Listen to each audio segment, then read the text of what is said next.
খাদিজা রে, আমি সারাদিন কালিমা দাওয়াত লইয়া যখন মক্কা নগরীর মধ্যে ঘোরাঘুরি করি, মক্কার যুবক ছেলেরা, মক্কার মানুষেরা আমাকে পাগল বলে, আমার গায়ে পাথর মারি।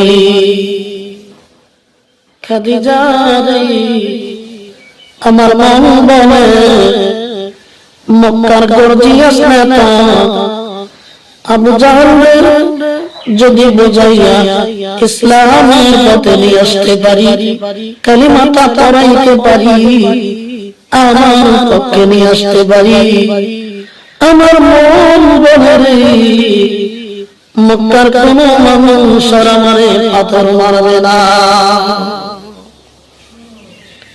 খাদিজা বলেন, ইয়া রাসূলুল্লাহ,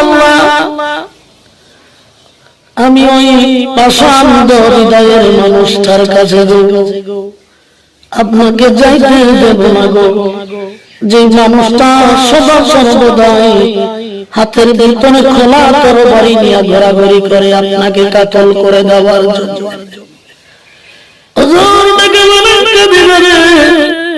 আমি নিরিবিলি যাব, রাতে গভীরের মধ্যে হাতে পায়ে ধরে বুঝাবো, যদি আমার কালেমাটা পড়ে রে আমার পক্ষে চলে আসি, ইসলামের কাজ করা বড় সহজ হয়ে যাবে।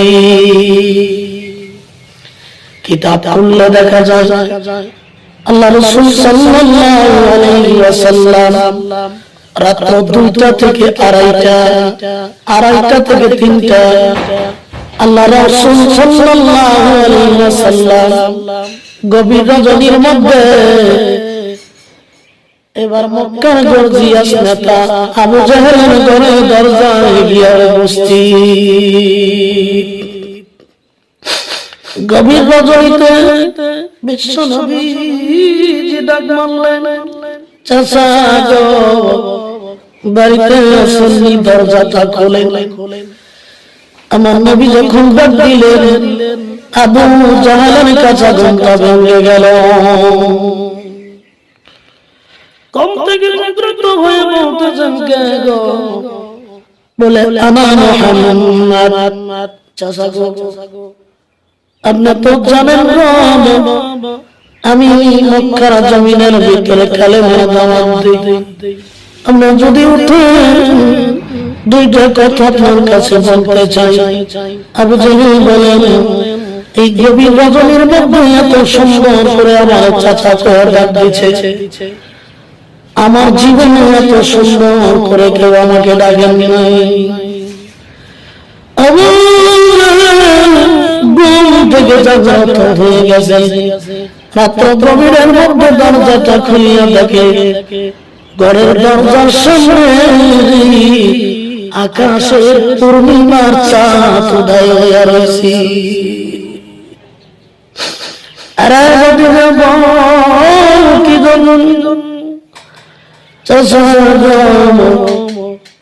আপনি তো জানেন মক্কা নগরীতে মক্কার ছেলেরা ভূমিষ্ঠ হওয়ার পরে জমিনের মধ্যে বাবা বাবা কইয়া ডাকছে। আমি মুহাম্মদ জীবনে কোনোদিন বাবা কইয়া ডাকতে পারিনি।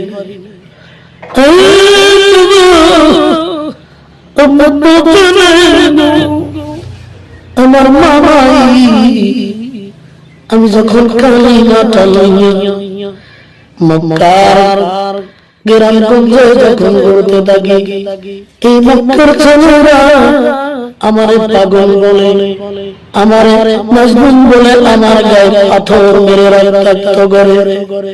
চাচা গো আমার মন বলে, আপনি যদি কালিমাটা পড়ে আমার পক্ষে চলে আসেন, আরবের জমিনে আর কেউ আমারে কষ্ট দিতে পারবে না। আবু জাহেল বলেন, তাই? বলে হ্যাঁ ভাতিজা, তারা আমি আসছি। নবীজি ভাবছেন কালেমাটা বুঝি পড়বে, দিলের ভিতরে বোধহয় মায়া হয়ে গেছে।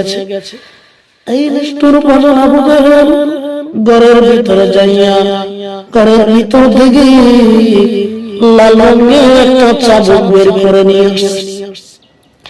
আঙ্গুলের মতো চিকন একটা লাল রঙের চাবুক দুটা হাত পিছনের দিকে দিয়া নবীর সামনে দাঁড়িয়ে বলেন, মুহাম্মদ রে কি বলছিলা আবার?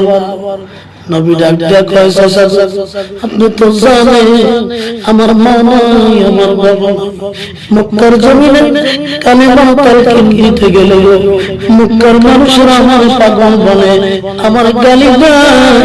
আপনি যদি কালেমাটা পড়বেন আমার পক্ষে চলে আসতেন, ইসলামের কাজ করা বড় সহজ হয়ে যাইত।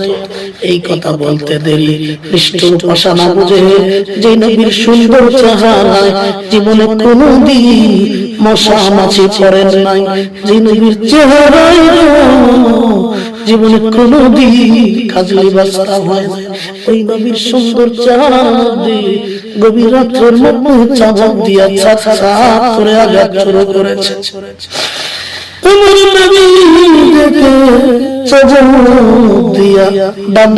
কোমরে যখন আঘাত মারছে, আমার নবী ডান হাতটা দিয়ে চাপা ধরে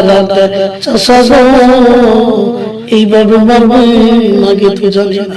আবার বাম দিকে আঘাত করছে, বাম দিকে রক্তাক্ত হয়ে গেছে। আমার নবী বাবা আপনিও চেপে ধরেছে, চাচা গো এইভাবে আর মাইরে না, চাচা গো আপনি না জানেন আমার মা নাই, আমার বাবা নাই।